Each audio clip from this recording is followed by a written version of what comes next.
came back to the beginning. You've returned from a journey.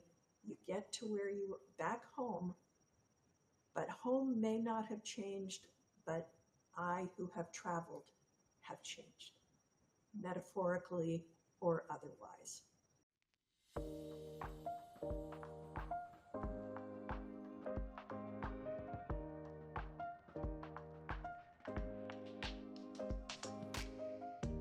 Welcome to Systems with Laura, the podcast where we uncover the systems, the tools, and behind the scenes frameworks that help entrepreneurs and creators bring their vision to life.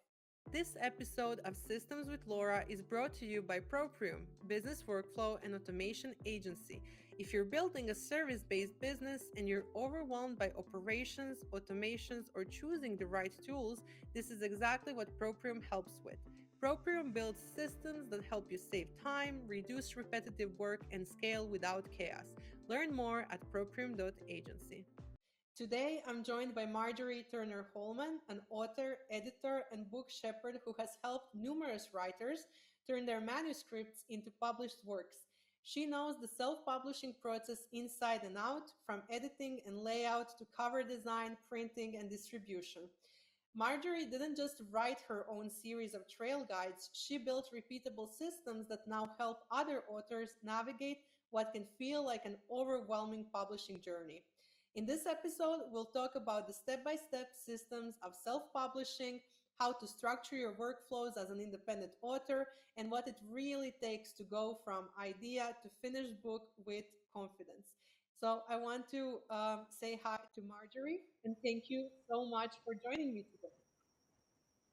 Well, thank you so much for having me, Laura. It's a pleasure. So this is very special to me because I've met you, I think, like 2 or 3 years ago now already. So we are in the same group called Useful Authors, where Useful Books. Right. Thank you Useful for books. correcting me. Useful Books. And basically, you're one of the kindest people I ever met, not just in that group, but in life in general. And I learned a lot from you in these last 2+ years. And I'm really excited about this because, as you know, I'm writing a book. That's how we met. So I'm kind of, going to ask you questions for a friend, but that friend is me, as it always goes. So just feel free to say no. But I hope that people who are, in the same shoes as me, who are writing and are thinking about this, overthinking, having so many like imposter syndromes and are not yet first-time authors, nothing is fully published yet. I think that you are the person to help them. And I think it's going to be really useful to kind of tell them and guide them through the process of how it is to work with you and how it is to do a self-published book because you have that experience. So can you tell the audience a little bit more about yourself? I always like to encourage people that writing is a skill. It's not a gift. And I speak from the perspective of having been a very reluctant writer. I was not a self-confident writer. I did not always dream of writing books. I didn't even dream that I should or even would want to write a book. I was truly a non-confident, not sure what the right word is, uncomfortable with writing. I was much more comfortable with talking, like we're sitting here and talking to each other now. Life circumstances, a serious illness took away my ability to walk for a certain time. My right side was paralyzed from brain surgery that saved my life, but took my mobility away. I am able to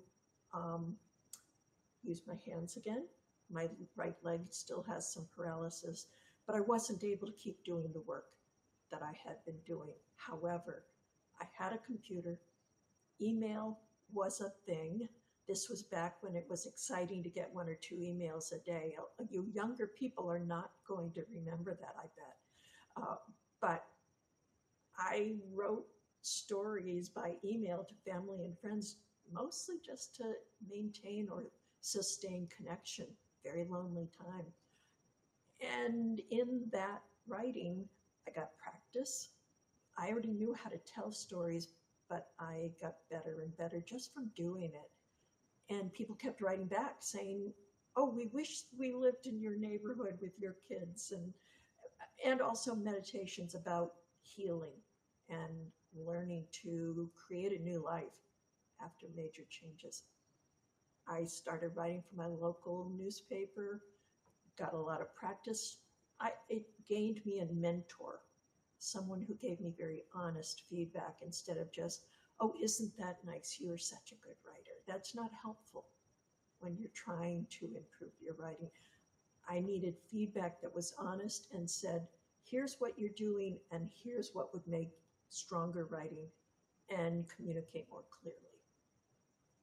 I felt very lucky to have those people in my life. I started looking for more mentors, more writing opportunities, because I found I really enjoyed it. So I found more writing opportunities, the world of personal history,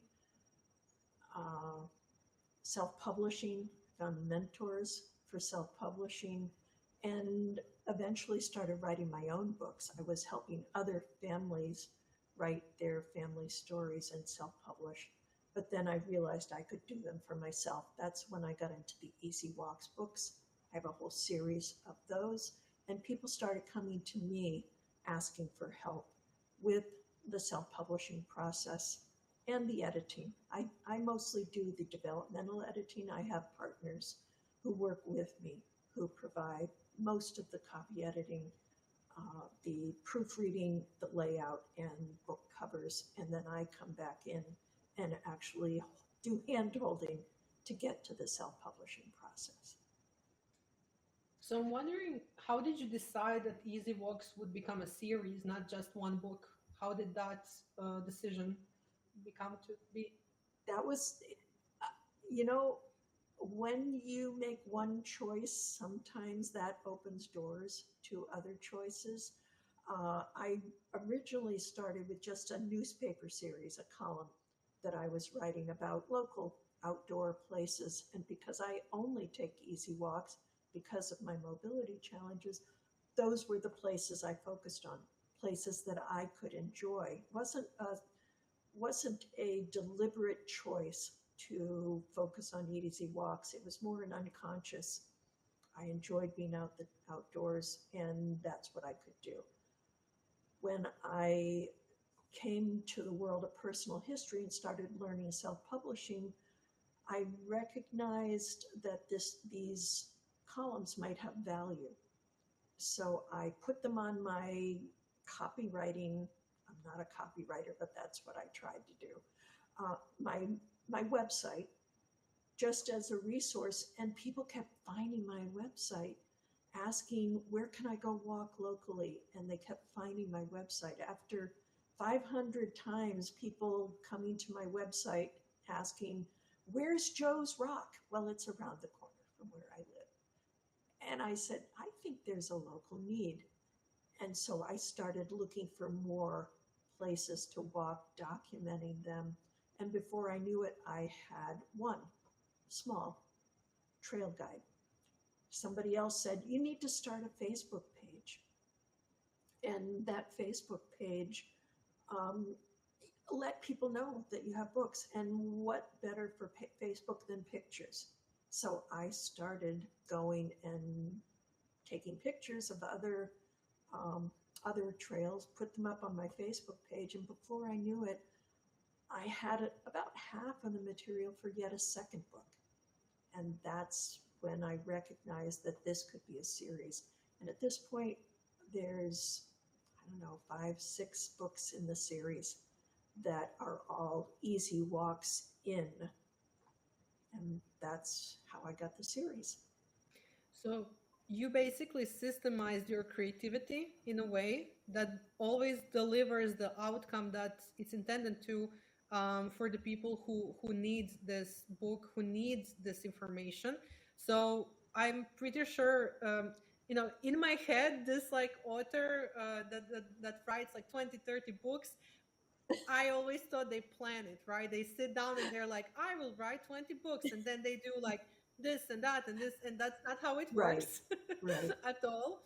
So whenever somebody reaches the level of structure that you have, and it can't happen from the beginning. It has to be something That's right. that comes through the process. I'm wondering how did you come to that structure? Because people don't think that you can structure creativity in a way, but you actually can, and it helps delivering the message. That's absolutely true. The way we came across the structure, and this is a trail guide. This is not narrative nonfiction. It's really as a useful handbook and a tool.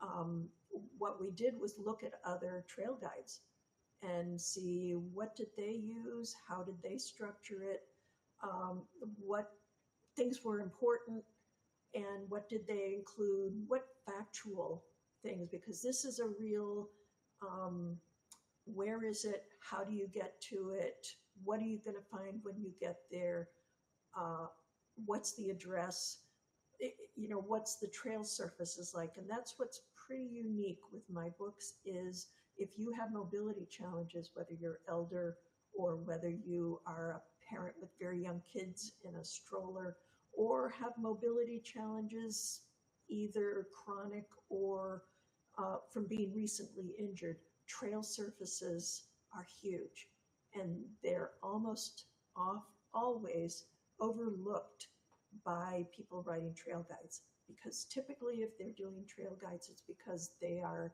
mobile, and so they take that for granted. Yeah. But my perspective is that I can only do easy walks, so what do I need? What are the conditions? So we used other people as a template, but then did not do exactly because we were addressing it from a different perspective. Yeah. When, for the field work, working with other people, that was another process, because the first group I worked with, I just tried to orally explain to them what they needed.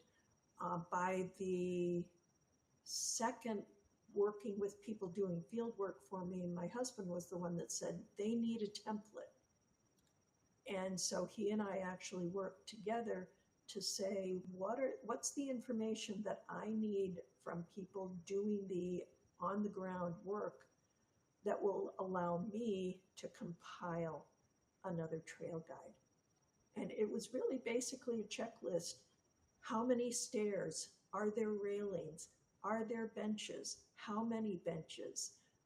Is it gravel or paved or grass or just dirt footpath? And those kinds of descriptions. And then tell me what you see that's of interest. Getting some color in it, because I'm not there to know. When I did them for myself, I just wrote about what I saw, but I needed to specifically ask, because they're not doing the writing, they're doing the fact collecting. But I needed specific color to add to the facts, so it's not just the facts, ma'am. So it's worked well. I did that with a book for south of Boston, and then the other one from Milwaukee, and my friends in Asheville, North Carolina are using almost exactly that same template. So templates are great. Yes. And I think especially coming from the perspective that you had, because like you said, people who usually would write guides like this, they didn't have the obstacles, that you encountered. So this is very crucial. And just like you said, like people with smaller children, it could be so many different groups. Nobody Right. thinks of those details. And I think that's the crucial aspect of it. And I think that you're gonna have much more than six. It has to be even more, because I think it's especially interesting. So I'm wondering, when you started writing, before you had six books, the first one that you wrote, how did the process look like? When you were figuring out how to set it all up, how to write, how to do research, how did you conquer that first situation? I would even say, because when you start writing, I don't know what I don't know in my own scenario, and I've told you this I think Exactly. few times on our groups. but you just panic, you type, you're banging your head against the wall, you don't know what's happening. So like you said, until you find somebody who understands, like a mentor or somebody you can talk to, somebody who can help you with self-publishing, I think that's really crucial. So I'm wondering, the question would be like two different angles. One, what was your process? And two, now that you know what you didn't know then, when do you recommend somebody to start working with somebody like you? You know, at which part of it? That's a great question. I'll answer the first one, the second one first, because I will discourage people from working with me at first unless they want writing accountability, like book coaching. If they're uncertain about whether they will be able to finish it, if they don't have a manuscript for me to evaluate, I will offer them the suggestion that either go and write or work with me as a book coach, that we can meet every other week, every week, whatever fits their schedule. And they would send me their latest chapter, their latest section before we met, give me enough time to review it. It's probably going to be short, a couple of pages, so I don't take hours. So I built that into about an hour, about a half an hour for me to review, and then a half an hour to meet, typically over Zoom, and talk about. We can both have the same writing in front of us. I'll give my feedback, say what I see that's missing, some kind of aspects about writing, that using too many adverbs with dialogue tags, just varying their word choice. The kind of things that I look at when I'm editing, but I would just say, as you're editing this, keep this in mind. So it makes me their writing mentor. So if they're willing to do that, and otherwise, don't come back to me until you've got something that I can really work on, because we're going to just have to repeat it numerous times, and that gets very costly. And I don't feel like that's fair to someone if I feel like they can do more work on their own or with some gentle hand holding. So that's the second question. The first question, I have got a couple of different writing my first books. The Trail books is one, but I had already written several books in the personal history field. I started with my dad, and I had actually already collected a bunch of his stories, acting like a newspaper writer. So I was writing in third person. He said, this happened. A lot of editorial comments. I discovered the world of personal history, and it's basically first person. I said this, I did this, I went here, then this happened, then that happened.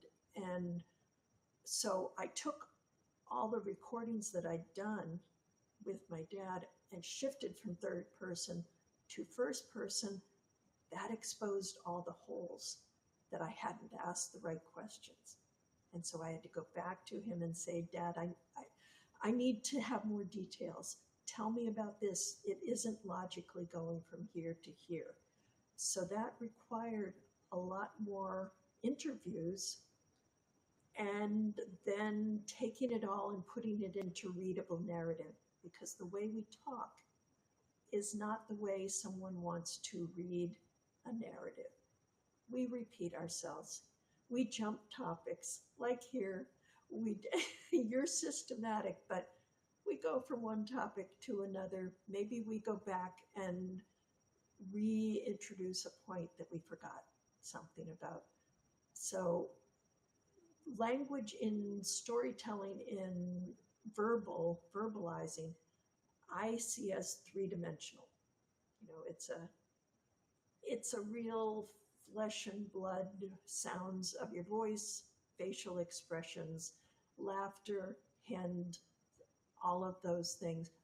Writing flattens all that onto a two-dimensional aspect. And the trick with writing is to help the reader feel like those words on the page come to life in 3 dimensions. It's magic, but with any magic tricks, there are tricks. And so that's where the skill and the practice come of bringing your written words into life by word choice, by varying word choice, by adding minimal descriptions, but something that brings color, shape to the reader's mind, and not just this happened, then this happened, then this happened. I call those laundry lists, as opposed to a story that has a beginning, middle, and an end.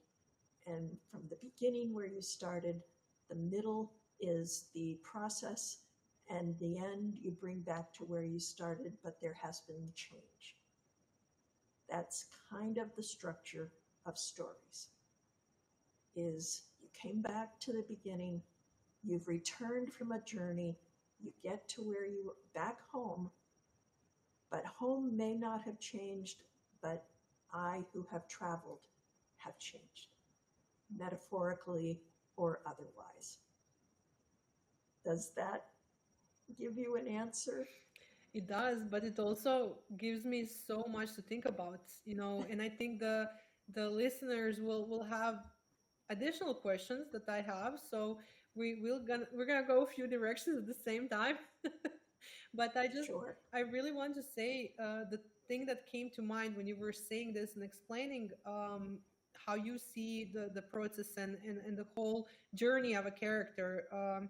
It reminds me of I feel sometimes like I have so much experience as a reader. So, I have standards on a good book and a good story, on how I see things when how I can imagine it, the quality of it, if that makes sense. And then as a writer, Mm-hmm. I feel when I read my stuff, it's like 1 out of 10.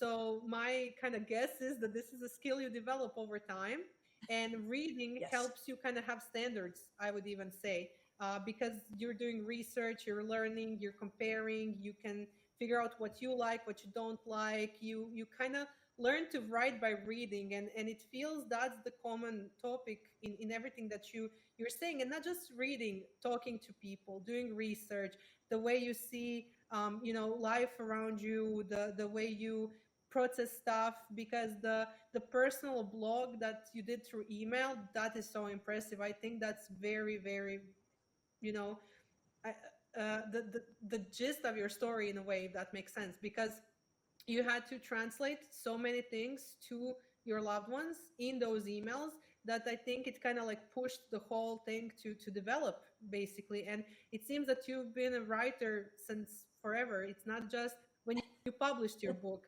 So how do you kind of process all of that? What is your opinion, your own journey there?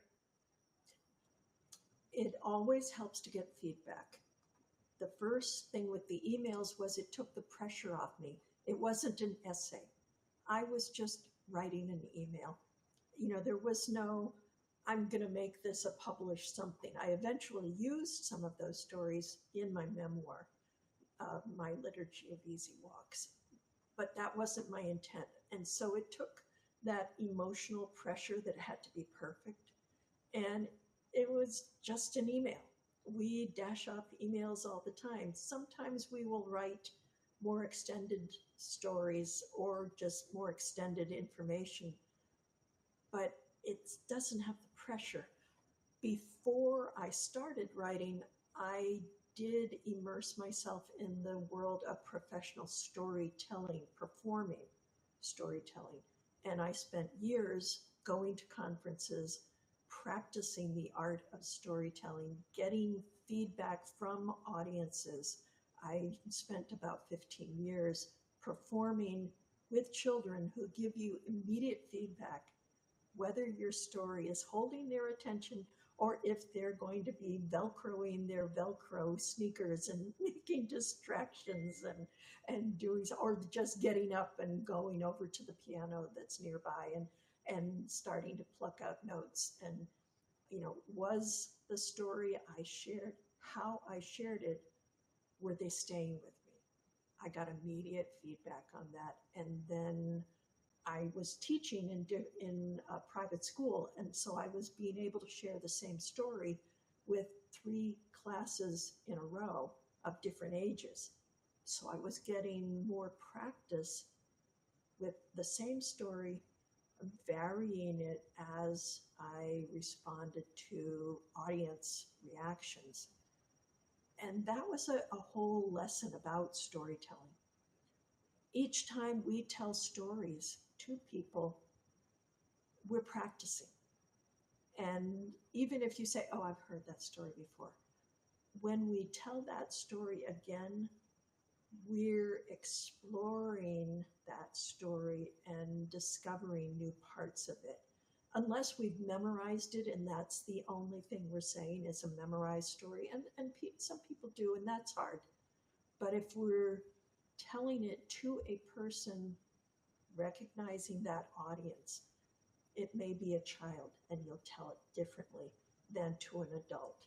It may be someone with a background that you will emphasize a different part of the story. They've maybe reminded you of that story, is why you're telling it to them, but they have a different life experience. And so the story is going to change depending on the audience. Those all give you practice for what is an effective, powerful way to communicate a story, because there's always some point to the story, even if it's, you can't believe what I just had. This person almost ran into me, and they weren't looking at, these phones that people are looking at. And those are very brief, but something happened. And now you're sharing that because I was one place, something happened, and now I'm going to call my legislators and tell them they should get legislation so nobody will use their phone while they're driving. That's the form, that's the template. And we all tell stories kind of like that.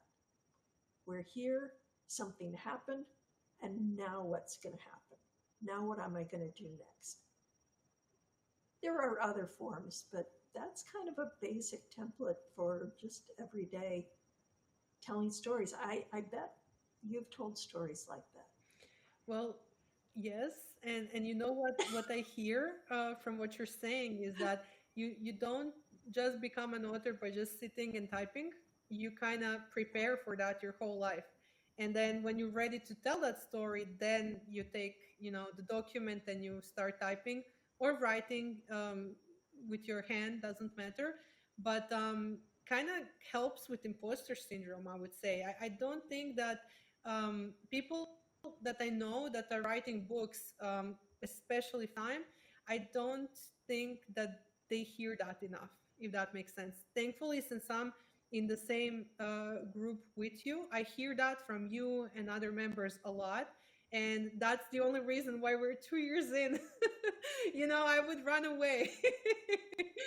Because I'm a perfectionist, recovering perfectionist. So I think that Yes. People don't understand that they do that their entire life. And now when you were describing it, I remember when I started telling stories ever since I was like 6 years old. I was, bore people in the kindergarten around me or in school with my monologues. So I do feel that you can see the signs of this could be an author in the future type of thing. So is there a recipe? Oh, no, I don't know that there, I certainly haven't gotten to that goal. I don't really have that as a goal. If somebody said that's what they wanted to do, I don't know that I'm the best person. Some of that is marketing. I will work with you to get this to be the very best book that we can. If you want to spend a whole lot of money, I have book designers that I can turn you over to. Book design is important, but if there's no there, then no matter how lovely it looks as a book design, if there's no story, if there's no usefulness in the book, people aren't going to tell somebody else, you should get this book. And that's in the Right Useful Books. It's all about recommendability. Is this was useful to me. This could be useful to you. I encourage you to go and check it out. And if you don't get that from a book, you're not going to recommend it to anyone else. So what you're saying is, while we do say don't judge a book by its cover, if only the cover is something that's good, then then you have a problem. And if the cover is not good, they may not open it. Yeah, If that's it's true. been recommended, probably even if the cover isn't really good, they will look inside the book if it's on Amazon just to say, okay, is this something that has value? People didn't recommend it for no reason. They recommended it for a reason. But if it's just a cover, they might or they might not. Recommending a book makes it so you have a better chance that someone will overlook if it is a poor cover. That makes full sense. And I think it's also uh, uh, important maybe to emphasize that we are talking almost strictly about nonfiction books. So we're not talking about the process of fiction writing.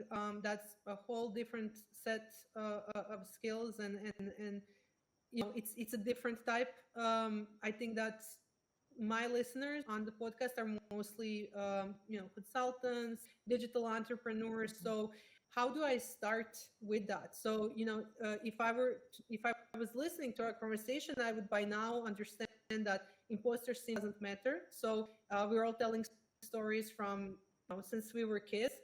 So I want to give value to the world. What do I do? What's my first step? If you haven't figured out what you want to write about, that's the first thing. And what I would talk to a person about is, what are some skills that you have that you'd like to teach, that you find yourself repeating over and over to someone and say, rather than just saying over and over or giving them a handout of some kind, how can I structure a book that teaches skills that are hard learned, help the reader understand the process, like you were just asking me. How did you gain these skills? There's a story there. Don't just say, there's this skill, then this skill, then this skill, and here's how you do this. Help me understand the origins. Why did you even care to acquire that skill? Because if I don't care about those skills, why would I want to read your book and learn them? Because if you want to learn a specific skill, presumably you care. Maybe it's your job and you don't care, but you've got a motivation. What's the motivation that got you to learning those skills? And then what was the process? Show me the failures. Show me the frustrations. Help me understand that I, as the reader, am not the only person who has frustrations learning new skills. If today's episode makes you realize your tools are not supporting your business, Proprium builds systems in tools like Airtable, SmartSuite, ClickUp, HubSpot, Make, Zapier, and many more. Proprium's team maps your processes, builds your workflows, automates your tasks, and trains your team. If you want systems done properly, visit proprium.agency. Those are the kind of conversations I would have with someone who has technical skills that they would like to pass on, probably because they intend to have a speaking career or they already have a speaking career and people want to learn more. And when they say, how can I learn more? Yes, you can send them to your website. You can also say, here's my book.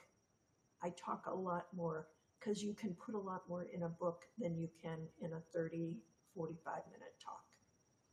For other people who are experienced professionals, very possibly you have life lessons that you would like to pass on. And I typically target people who are older, say 50. They've had professional experiences. They've had job changes. They've had professional changes. They've changed professions, taken a different direction. There's life lessons to be learned in all of those experiences. And each of us are unique in those choices that we have made that have gotten us to where we are today. Figuring out what those life lessons are and conveying them in a narrative that people want to read and learn from is a challenge, but I think people that have those life lessons can recognize that these are gifts that they can pass on. That it's not just, hey, look at me, I'm this wonderful person. Rather, I have life lessons that have value to you if you want to learn them. And here's my journey that I traveled on to learn those lessons. Perhaps you can learn from my mistakes and from my insights. So those are the kinds of things I would talk to someone thinking about writing a nonfiction business type book.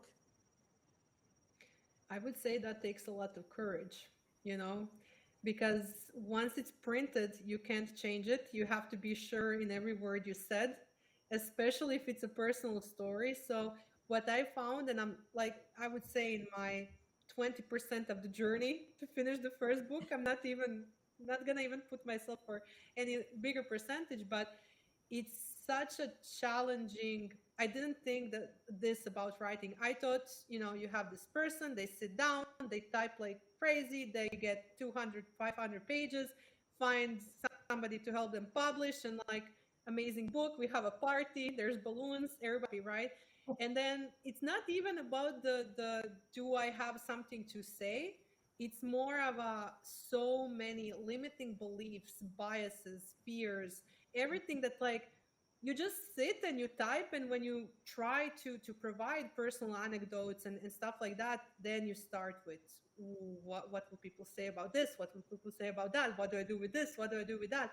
So I do think it's crucial to work either in a group, just like Useful Books, but also with a book coach, like you said, when you're in that capacity with a client, because I do think it's maybe you sometimes even turn into type of a therapist, not to replace one, but I would assume that you also have to do a lot of encouragement in those sessions. So when you encountered all of those challenges with clients, because it doesn't seem to me, at least from this side, that it's just the quality of your writing, it's the skill of your writing. I think it's so many aspects, even psychological, just like I said.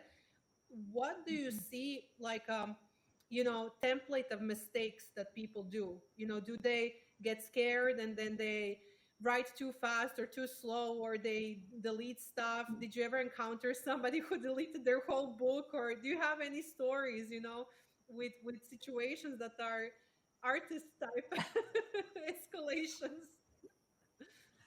You listed a bunch of things, and one of the first things that caught my eye was that you were saying, well, once it's published, you can't change it. And that's not true. Okay. That is not true. Especially with self-publishing, because that's print on demand and it's printed one book at a time. So, and you are able to submit new manuscripts. I'm not remembering at the moment whether you can change the title. If you have a second edition and the same title, you can take your reviews and transfer those to your new book. But you can change, I think, up to at least 10% of your book and resubmit the manuscript to Amazon. And so whether you find typos or whether you say, oh my goodness, that I want to take that out, or I want to add something else. I have done that numerous times, and it's really okay. What I wanted to say with your image of a writer, when you said the balloons and the party, yes, that's accurate. When you publish, you deserve to celebrate. And it's really good to celebrate with friends and family and let people know that you've done something. You've done that thing. So, yes, the celebration is accurate. The you're done, you can't change anything is completely inaccurate. I love that. If you're using Ingram Spark, you have 60 days to make changes. Okay. That is their policy. They used to charge for making changes. They used to charge for uploading the book. They're competing with Amazon. They've had to remove some of those barriers. Amazon will let you change up to 10% of any given manuscript that's under a specific ISBN without any charge, with no time frame at all. Got it. Okay, that's good. So whoever is listening and is thinking about the book and they had this as a, well, then I might not be able to change it. Well, now you know you can. So that's one. So what are some other things that you see that are, beginner mistakes, I would even call them? Okay. Sometimes you're just too close. And I had a client who had a really remarkable way of writing a story based on family genealogy. And if anybody is a genealogist, they know that you hit brick walls, answers that you just can't find, questions that you can't find the answers to. And she was writing back from family that was in France in the 1500s and crossed the ocean to New France in the New World. And she had the facts, but there were so many unknowns. And rather than being stymied by that, she wrote little letters asking those unknowable questions to her ancestors. I've never seen anybody else do that. But she had them buried. She just sort of had them in the book, and they jumped out at me. I said, this is gold. This is, you're providing a structure, a template for those who love genealogy and want to tell their stories of their family and don't know what to do with these brick walls. Banging your head isn't a great thing, and it certainly doesn't come off well in writing, but instead, writing a letter, imagining a conversation, a one-sided, because letters are always one-sided. You don't get a response till in the return mail, if you do, if people answer. But we know what it's like to write a letter and not know the answers. And I just was overwhelmed with the brilliance. And so we made those set aside in different type. And this is where book layout actually is highly effective for readers to help the reader stay with the story and understand when something's different. Her book was mostly talking to the reader, but for these letters, she was suddenly talking to her ancestors. And it was a very different voice. And it was really quite effective once we isolated those and got them in a layout, making them stand on their own. Those are some of the things she just didn't even see the value in what she was doing. She did not see the uniqueness of her approach. I don't know how many people I've said this to, specifically genealogists, and just say, this is a way to process those brick walls and make them an open door to your imagination. That's a very specific one. A lot of it is I encourage people to vary their word choice. We have a massive vocabulary that we use as adults in whatever language we speak. But we have a more common everyday language. And for readers, when you hear those common everyday words used repeatedly within a paragraph, or a page. I was just doing some editing, and it was really this and really this and really this. And I just said, you got to vary word choice because they start feeling like a hammer. Yeah. And I have been very guilty of that. And I had mentors who said, you said a bit. And, you're trying to show incremental change, but using that same phrase repeatedly in writing, there's little verbal tics that we use in speaking. In English, it's or like, and those are things we just stick in. And in writing, when you do that, in any of those ways that manifest, that's where using the same word repeatedly, it becomes an annoyance as opposed to helping move the story ahead. And you feel it as a reader, but when you write it, you're not aware until somebody reads it. And I love I love the example with the letter, because I don't think the author would have seen that unless you pointed it out. Who knows? Who knows what is kind of hiding in manuscripts until you have somebody, check it, basically. Well, that's where we have beta readers. Yep. In Write Useful Books, because beta readers will pick those things out. Yep.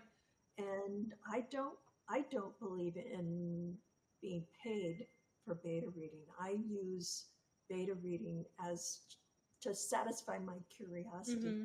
People within the Write Useful Books community are writing on so many topics, and I'm truly curious.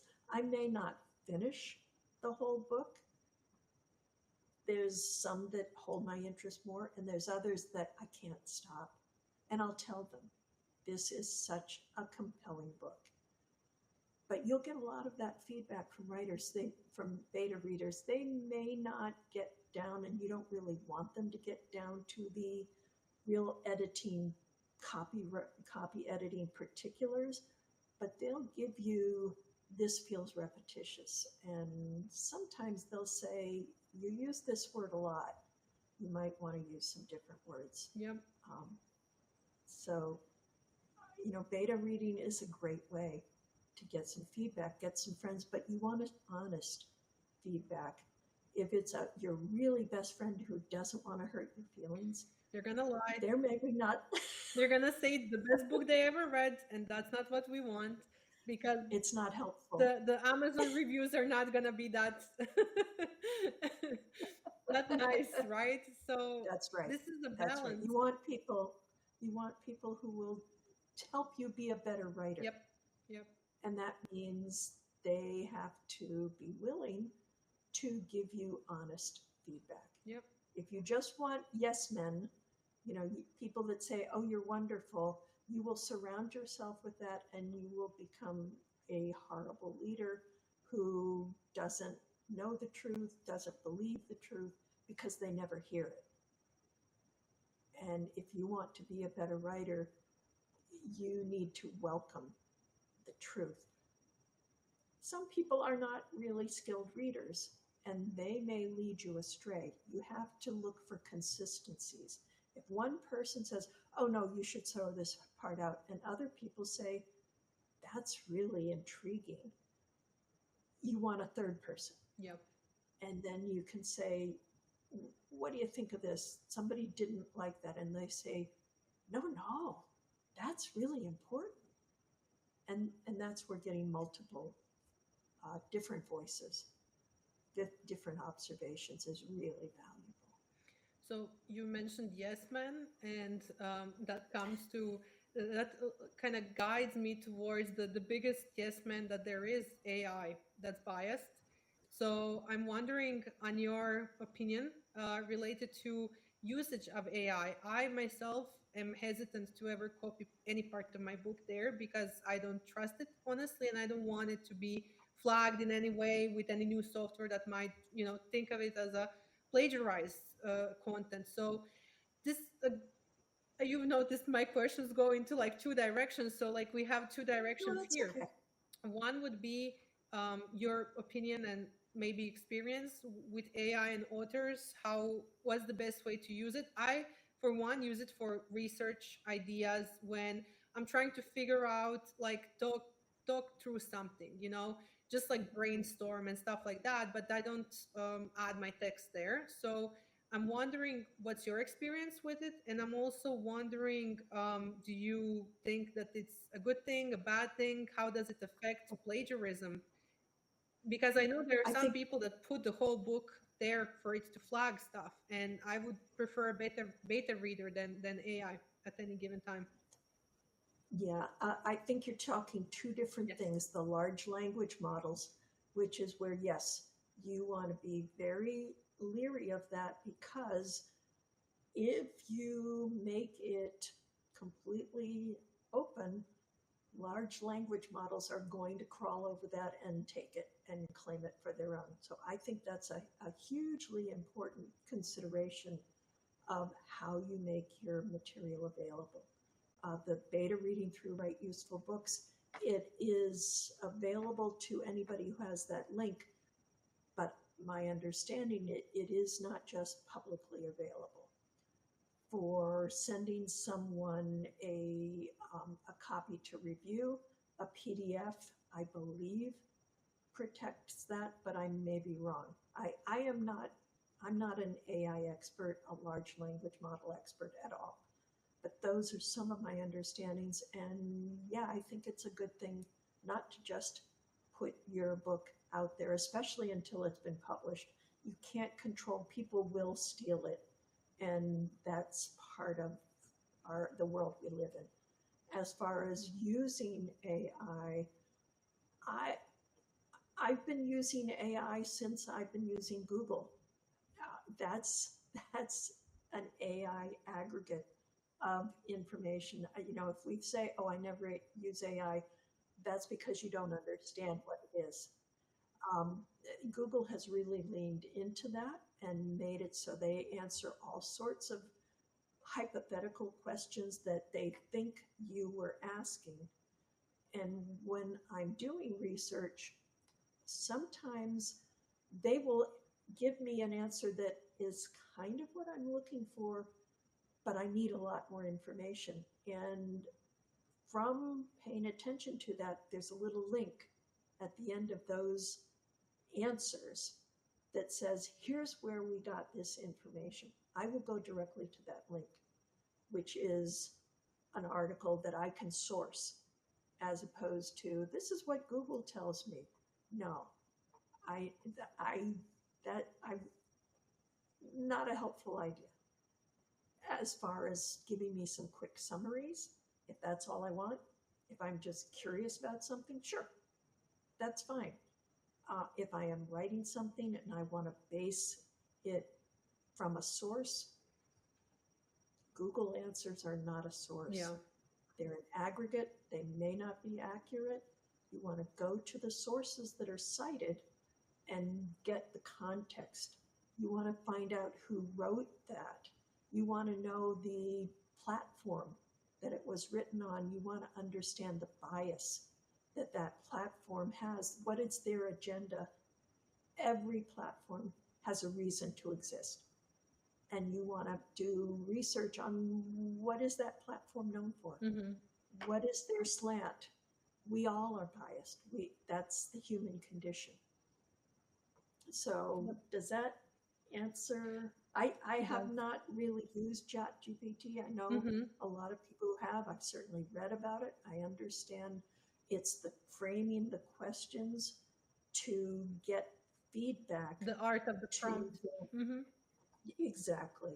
But that's not really what I have been paying attention to. I use word checks, spell checks, grammar checks. I usually disagree with their grammar. It does some very weird grammar Yes. stuff. But the spell check is fine. It's helpful. And that's automated. Yeah. Find and replace in Word. That's AI. It's searching and finding things and saying, here it is. Those are very useful. Yeah. I use those things all the time. Why not? I, that's, they're very useful tools, Mm-hmm. but they're not me. They're helping with Yes. accuracy. So I see that as helpful. So that ties into one of my last questions when it comes to self-publishing.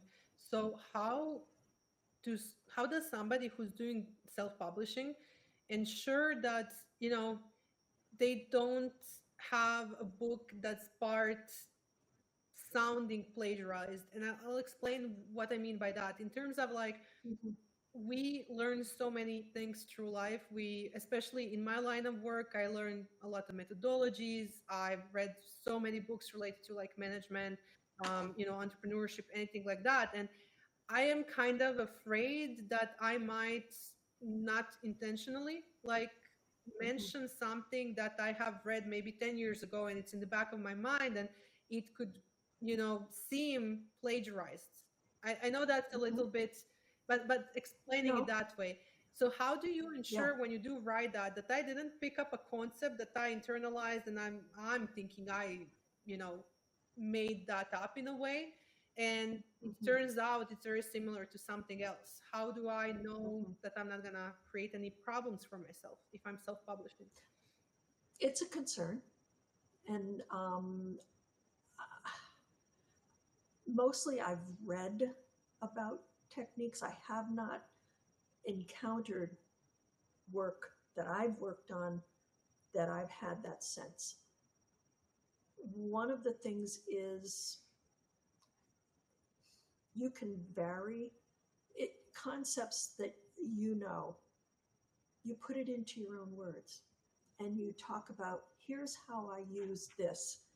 And if you can make reference to, these are some references that I turn to when I'm looking for this, and you can even cite authors or cite book series that you have found helpful. I know there are plagiary Yep. checkers that you could run your book through. I think there's now the concern that they may become part of the large language model. That's a huge issue. It's I Yeah. think so. Because when I was writing my master's thesis, that was before AI in terms of language models, and we pulled it through the system, and it found, I don't know, 1 or 2% of something being similar to something, which is goes below the threshold and all of that. I did rephrase all of those, but I remember that Mhm. I was shocked that it had even that, if that makes Yeah. sense. So now it's a concern, if you do use that tool, will it, go into AI? I work a lot with software, and all the software is now connected to AI. So I Yeah. in certain software that I use, I can now choose: do I want connection to ChatGPT? Do I want connection to this? Do I want connection to that? And I can make that choice, but I'm basically feeding ChatGPT then with my information from whatever I entered there. So I think it's a huge topic that nobody understands yet. It feels like one of those things that only a few years from now will be kind of put into even legislation, if that makes sense. It's a little bit like early internet. I heard someone recently, and probably was in one of our Right Useful Books groups. This is where they're like mini masterminds. It's really amazing. But somebody was talking about putting settings on their chat GPT as their own private Yes. chat GPT that did not go out into the world. And if you would choose, my understanding from what they were saying was that you can choose to keep your interactions with ChatGPT just on your own and not make any of those writings connect to the outer world. I'm sure know lots more about it than I do because I really don't use it. Yeah. I think it's something that will kind of take some time for it to be, a rule book around it in a way. So when I mentioned rules, this is my last question. I'm wondering, what part of your process do you believe that every independent author should like document, standardize, stematize, all of those boring words, which I think are really crucial, because this is not just a skilled art, it's also work that you have to show up for every day until it's done, until it's written. What do you think could be templatized, standardized? Hmm. That's a really hard question to answer because there are so many different types of books. What I hear often is understand the genre that your book falls into, and then go to the library and look at other books that fall into that category. The Dewey Decimal System, I don't know if that translates into European libraries as we do in the US. No, but it's a little bit different. Yeah. Or maybe, I don't know. Maybe But, I'm not gonna jump but they're in, but could categories. be potentially there. Yeah. But they're categories. And Yeah. so if you can figure out what category in the library your book would be most likely categorized into, look at the other books in that shelf. Look at the size. Are they 8 by 11? Are they 5 by 8? That's mostly fiction. Yeah. Are they 6 by 9, 7 by 9? Those are more the nonfiction books, except for somebody did a really tiny book that Rob Fitzpatrick interviewed. It was like this small, and just a couple of inches by a couple of inches. So look at other books in your genre, look at their covers, look at how you feel when you see the cover, look at the inside.